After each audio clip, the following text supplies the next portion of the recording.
అరే వాల్యూమ్ బెటరా. పెళ్లి సంబంధాలు చూసినప్పుడు దయచేసి మాటల్లో ఏమి రావాలంటే మీకు సంతృప్తి ఉందా అని అడగండి అమ్మా.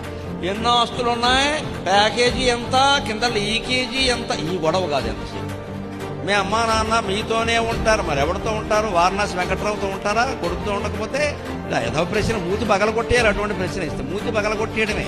పెళ్లి కూతురు పెళ్లి కొడుకు ఎవడన్నా ప్రశ్నిస్తే మూతి పగలగొట్టి, మీ అమ్మా నాన్న మీతోనే ఉంటారు, బుద్ధి లేదా? మనిషివి కదా, పశువా? మా అమ్మా నాన్న నాతో ఉండకపోతే ఎవరుంటారు? ఎవరితో ఉంటారు? ఆ ప్రశ్న ఏంటి అసలు? పెట్టేయడమే. అక్కడ లోకువైపోయిందండి సమాజం. అంటే డిమాండ్. ఈ డిమాండ్ని వ్యతిరేకించాలంటే ఒక్కటే లెక్క. ఈ దిక్కుమాలిన శరీరం మీద, ఈ పెళ్లి మీద, ఈ లైంగిక సౌఖ్యాల మీద, ఈ బంధాల మీద అంత ప్రేమించాల్సిన అవసరమే లేదు. అంత తాపత్రయం, అంత సీన్ ఏం లేదు. ఒక మాటలో హిందూ ధర్మ వ్యవస్థలో వివాహం ఎందుకంటే లైంగిక బంధం సహా తోడు నీడ, మానసిక బంధం, సంస్కృతి సంప్రదాయం అన్నిటినీ కాపాడడానికి వివాహం, ఒక్క లైంగికం కాదు.